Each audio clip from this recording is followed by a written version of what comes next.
बिस्मिल्लाहिर्रहमानिर्रहीम। कैसी है मेरी यूट्यूब फैमिली? अस्सलामुअलैकुम। और आज मैं लेकर आई हूँ आपके लिए बहुत मज़ेदार, बहुत ज़बरदस्त, चटखारेदार, खट्टी मीठी आम की चटनी। केरियों का सीज़न है, अभी गर्मियों का मौसम है और इस मौसम में ऐसी चटनी तो बनती है। तो आज मैं भी आपके लिए बहुत ज़बरदस्त ये रेसिपी लेकर आई हूँ।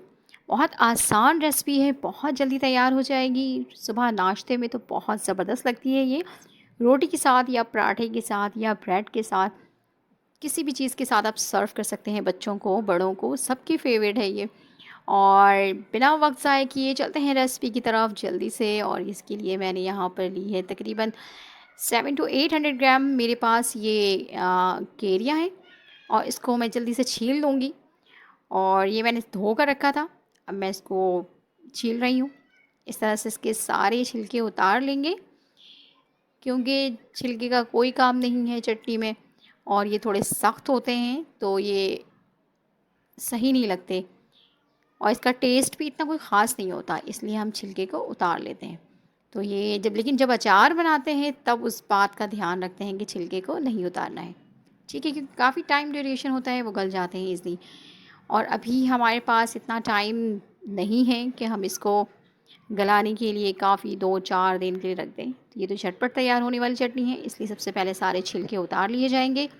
आम को अच्छी तरह से साफ़ कर लेंगे और फिर उसके बाद इसकी चटनी की तैयारी शुरू करते हैं। गर्मियों की सीज़न में बहुत मज़ेदार बनती है, ज़रूर ट्राई कीजिएगा। इसी तरह से सारे छिलके मैंने उतार लिए हैं। अब इसकी कटिंग की बारी है, तो इसी तरह से इसको मैं कटिंग कर लूँगी। इसके अंदर गुठलियाँ अभी नहीं बनी हैं, अभी बिल्कुल इनिशियल स्टेज पर हैं ये केरियाँ। तो इस तरह से इसकी बारीक बारीक कटिंग कर लूँगी, बहुत ज़्यादा भी नहीं, पतली पतली करेंगे आप, क्योंकि फिर बिल्कुल वो घुल जाएंगे। जब हम मुरब्बा बनाते हैं तो उसमें हमें बिल्कुल गला हुआ चाहिए होता है, और बिल्कुल जो इसके पीसेस हैं वो बिल्कुल नज़र नहीं आते, लेकिन इसमें हमारे इसके पीसेस नज़र आएंगे। तो इसलिए ये इसके अंदर से ये जो इसकी नरम सी गुठली है वो निकाल लेंगे, और इसकी कटिंग इस तरह से होती जाएगी। आप जल्दी से चैनल को लाइक कर दें, सब्सक्राइब कर दें और बेल आइकन के बटन को प्रेस कर दें, और अपनी फैमिली फ्रेंड्स के साथ शेयर कर दें। तो ये देख लें भाई, ये इस तरह से इसकी जितने भी आम हैं मेरे पास, सबकी मैं कटिंग कर लूँगी। और ये कटिंग हो रहे हैं तब तक मेरी दुआ है अल्लाह ताला आप सबको अपने हिफ्ज़-ओ-मान में रखें, जहाँ रहें खुश रहें, हंसते मुस्कुराते रहें। ये देख लें, ये सारी जितने भी कैरियाँ थी मेरे पास, सबको मैंने कटिंग कर लिया है। और यहाँ पर मैंने एक पतीले में पानी बॉईल करने के लिए रख दिया है, जिसमें हाफ़ टी स्पून मैंने हल्दी ऐड कर दी है और हाफ़ टी स्पून नमक। अब ये जो कैरियाँ कटिंग हुई हुई हैं, इसको मैं इसमें डाल दूँगी। और मैंने इसको काट के धो लिया था दोबारा से, ठीक है। तो ये अब ये इसमें बॉईल करना है, बहुत ज़्यादा बॉईल नहीं करना है, ये बस इतना है कि ये जो केरियाँ हैं वो बिल्कुल नरम हो जाए। बहुत ज़्यादा नरम भी ना हो, बस नॉर्मल 1-2 जोश देकर आपने उतार लेना है, ठीक। इसका पानी निकाल दिया है मैंने, छलनी में रख दिया है इसको, ताकि जो भी पानी है वो भी निकल जाए। और अब क्या करना है, अब कुछ यूँ करना है कि 2 टीस्पून यहाँ पर मैंने ऑयल लिया है, जिसमें मैंने 2 पिंच धनिया है और कलौंजी है, ज़ीरा है और इसी के साथ मेथी दाना है। ये मैंने इसमें डाल के कड़कड़ा लिया है, ठीक है। जैसे ये हो कड़कड़ा जाएगा थोड़ा-सा, मैं इसमें ऐड कर दूँगी ये आम की जो पीसेस है, जिसको मैंने अभी बॉईल करके रखा था, इसको ऐड कर दूँगी इसमें।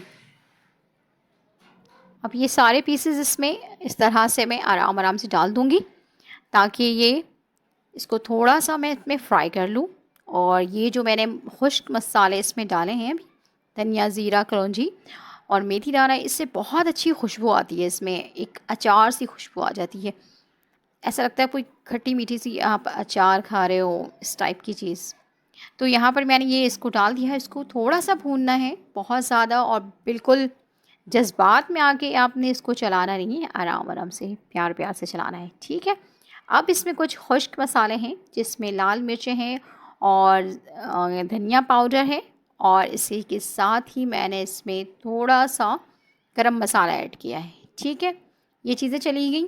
और इसमें ये जो लाल मिर्च है वो कश्मीरी लाल मिर्च है, क्योंकि तीखापन बच्चों को पसंद नहीं आता, वो मिर्चें नहीं खाते, तो इसलिए मैंने इसमें सिर्फ कलर के लिए लाल मिर्चें, कश्मीरी लाल मिर्च इस्तेमाल की, ठीक है।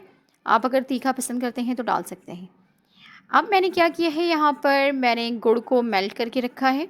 जो आम का पानी था वो उसको फेंकना नहीं है, बहुत पावरफुल पानी होता है वो, बहुत फ़ायदेमंद है गर्मियों के सीज़न में। उसमें मैंने 1 पाव से ज़्यादा गुड़ था मेरे पास, उसको मैंने मेल्ट कर लिया है इस पानी में और उसको मैंने छान के इसमें ऐड कर दिया है। गुड़ में कचरा वगैरह होता है तो इसलिए उसको छान लेते हैं, ठीक है। वो पानी मैंने इसमें ऐड कर दिया है। लेकिन केरी जो है बहुत खट्टी है, तो इसलिए हम इसमें मज़ीद मिठास के लिए और क्या डालेंगे मैं वो भी बताती हूँ आपको। ये इसमें मिक्स कर देंगे अच्छी तरह से कि चारों तरफ ये डिप हो जाए। सारे जितने भी इसमें आम हैं वो सब अच्छी तरह से डिप हो जाए। और अब मैं ऐड कर दूँगी इसमें चीनी, जो मैंने 250 ग्राम ली है यहाँ पर तकरीबन, ये इसमें ऐड कर देंगे। गुड़ जो तकरीबन 300 ग्राम है और ये 250 ग्राम है, यानी कि 550 ग्राम टोटल जो हमारा मीठा इसमें ऐड हुआ है। क्योंकि ये बहुत जो इसका टेस्ट है, अगर आप मिठास में कंजूसी करेंगे तो बहुत खट्टा हो जाएगा, ठीक है। कैरियाँ बिल्कुल नहीं हैं तो बहुत खट्टी हैं। और इसको मैंने बिल्कुल स्लो फ्लेम पे रखा हुआ है, फ्लेम ज़्यादा तेज़ नहीं है, बिल्कुल लो टू मीडियम फ्लेम पे रखेंगे, एकदम से जल ना जाए, हल्के हल्के पकने देंगे। बहुत जल्दी कुक हो जाएगा ये, क्योंकि ज़्यादा टाइम नहीं लगेगा। बस ये जो पानी मैंने इसमें डाला है ये गुड़ वाला, ये खुश्क हो जाए थोड़ा और ये थिक हो जाए। मुझे थिक सा चाहिए, बहुत ज़्यादा लिक्विड नहीं चाहिए, तो इसलिए मैं इसको रख दूँगी तकरीबन 5 से 6 मिनट के लिए और 6 मिनट के बाद ये डन हो जाएगा बिल्कुल। तो मिलते हैं 6 मिनट के बाद। और इससे पहले मैं इसमें नमक ऐड कर रही हूँ। नमक क्यों ऐड कर रही हूँ? इसलिए क्योंकि जब कोई मिठास बहुत ज़्यादा यूज़ करते हैं, गुड़ है, चीनी है, उसको बैलेंस करने के लिए हमने इसमें 1/4 टीस्पून नमक ऐड कर दिया है, ठीक है, ताकि मीठा जो है बिल्कुल बैलेंस हो जाए और खाते वक्त आपके हलक में या ज़ुबान में ऐसा मिठास महसूस ना हो। ये भी एक टिप है, तो नमक का इस्तेमाल ज़रूर कीजिएगा। अब देखें ये डन हो गया है हमारा, ये हमारी चटनी बिल्कुल रेडी है। तो बस अब डिश आउट करते हैं और आपको फ़ाइनल लुक दिखाते हैं इसकी। आप इसको किसी भी चीज़ के साथ अब जितने दिन रखेंगे ये और थिक हो जाएगी। तो ये आप इसको किसी जार में या फिर किसी बर्तन में रख दें तकरीबन 1 से 2 हफ़्ते, बिल्कुल भी ये ख़राब नहीं होगा क्योंकि इसमें कोई एक्स्ट्रा पानी नहीं है, तो इसलिए ये बिल्कुल सेफ़ रहेगा। ज़रूर ट्राई कीजिएगा रेसिपी, मुझे बताइएगा फ़ीडबैक में कि कैसी बनी थी आपकी रेसिपी। मुझे इंतज़ार रहेगा आपके कमेंट्स का, तो कमेंट्स ज़रूर कीजिएगा। मुझे दीजिए इजाज़त, अल्लाह हाफ़िज़। दुआओं में याद रखिएगा। जाते जाते चैनल को सब्सक्राइब करना बिल्कुल भी ना भूलें, लाइक करना और शेयर करना तो बिल्कुल भी ना भूलें। ओके, अल्लाह हाफ़िज़।